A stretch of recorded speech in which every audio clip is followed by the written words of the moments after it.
Bismillahirrahmanirrahim. Assalamualaikum warahmatullahi wabarakatuh. Alhamdulillah wa syukurillah, hari ini kita mencoba menjelaskan salah satu mata kuliah, yaitu toksikologi klinis.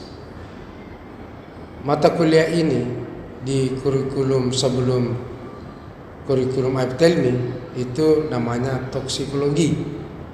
Sekarang dengan adanya kurikulum baru yang diterbitkan oleh AIBTELMI itu dirubah namanya menjadi toksikologi klinis.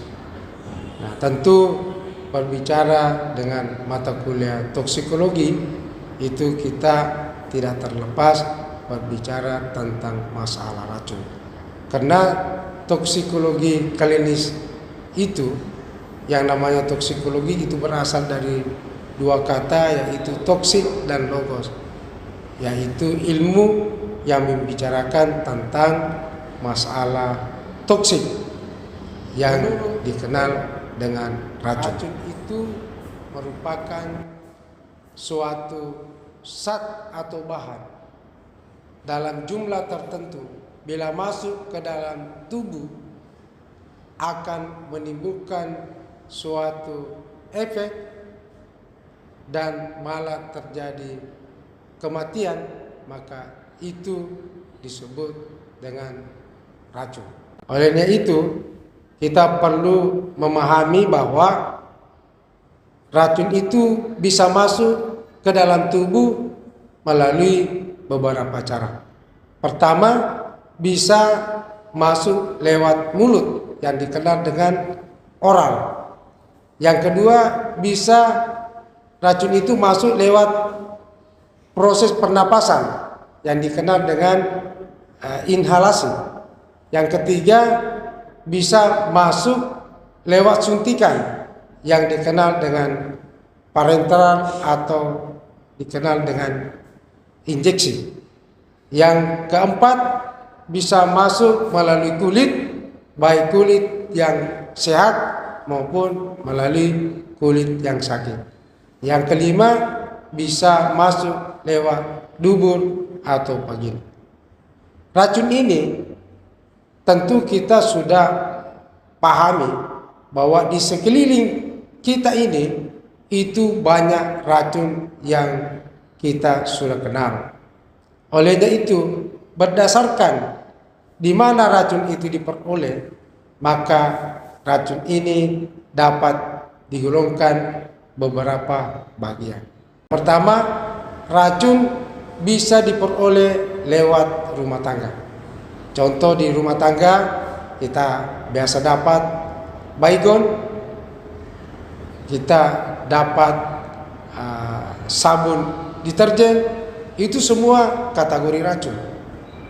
Nah, makanya barang ini tidak bisa diletakkan bebas, karena dia bisa dimanfaatkan oleh anak-anak yang tidak memahami.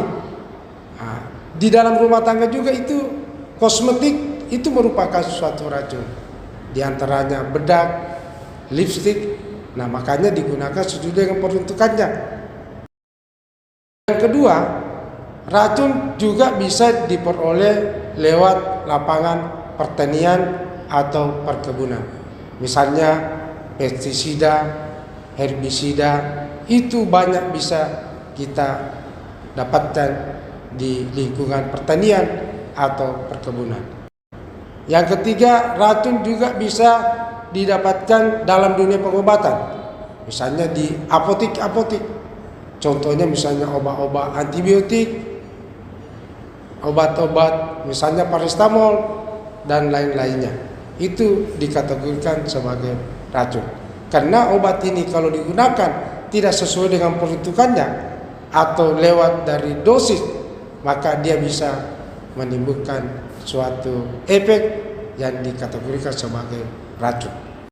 Yang keempat, racun juga ini bisa diperoleh di bidang industri atau laboratorium. Makanya di lab kita ini, di teknologi laboratorium medis, itu zat-zat kimia yang ada di dalam gudang atau di lab itu kategori racun. Olehnya itu, maka kita kalau melakukan suatu kegiatan praktikum itu sama sekali tidak bisa makan atau minum, karena di sekeliling kita itu adalah racun.